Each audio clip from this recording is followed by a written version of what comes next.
अस्सलाम वालेकुम दोस्तों, हाणे हिकिड़ी तव्हांखे नई अपडेट ॾींदा हलूं तकरार ड्रामे जी। तव्हांखे हर अपडेट हर टाइम ते ऐं सभ खां पहिरियां पुॼाईंदा आहियूं सिर्फ़ु ऐं सिर्फ़ु शाहिद खोसो व्लॉग यूट्यूब चैनल ते। अॼु तव्हांखे दोस्तनि काफ़िनि मूंॾे जेको आहे कमेंट कया, मां उहे कमेंट बि तव्हांजे साम्हूं रखां थो पियो। तव्हां हीअ स्क्रीन शॉट जे ज़रिए ॾिसी सघो था। इन दोस्त जा बार बार कमेंट अची रहिया हुया त असद कुरैशी जो नंबर वग़ैरह ॾियो। मां उनखे इहा ॻाल्हि कई, कुझु ॾींहं वेट कयो।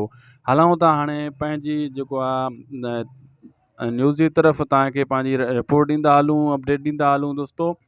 हाणे जेको आहे अचण वारे किस्तनि में जॾहिं नवाब खान मूसा वारनि खे मीर खे तंग कंदो त पोइ ठाह जूं ॻाल्हियूं इन्हनि जूं पाण में बि स्टार्ट थींदियूं त ऐं मूसा शर्त रखंदो ठाह जे लाइ नवाब खान जे अॻियां। इहे अचण वारे किस्तनि में तव्हांखे इहे सीन ॾिसण वटां मिलंदा जॾहिं हू तंग थी वेंदा।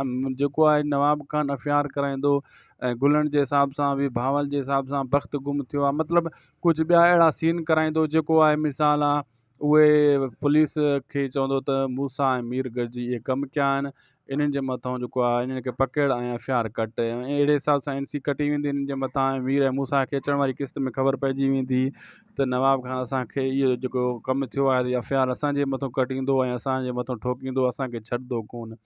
उन खां बाद में कुझु किस्तनि खां बाद में अचण वारनि किस्तनि में नवाब मीर मूसा जे विच में ठाह जूं ॻाल्हियूं बि स्टार्ट थींदियूं ऐं भावल जेको इस्तेमालु थी रहियो आहे नवाब खान जे हथां। मां पहिरियों तव्हांखे ॿुधायो, हाणे मीर ऐं मूसा बि सम्झी वेंदा त भावल जेको आहे नवाब खान जे हथां इस्तेमालु थी रहियो आहे कंहिं आने बहाने सां। हरियाम त उनखे ख़बर न आहे, लेकिन वक़्त जे ज़रिए उहो इस्तेमालु थी रहियो हो नवाब खान जे हिसाब सां। ऐं मूसा ऐं मीर जो दुश्मन बणिजी चुको आहे, सिजावर खान जो बि अॻु ॾेई चुको आहे भावल। मां काफ़ी किस्तनि में तव्हांखे अॻे ॿुधायो त इहो पंहिंजे फॾे में पवंदो वक़्त जे करे भावल। दोस्तों असांखे ॾींदा इजाज़त, मिलंदासीं नेक्स्ट वीडियो में। ख़ुदा हाफ़िज़।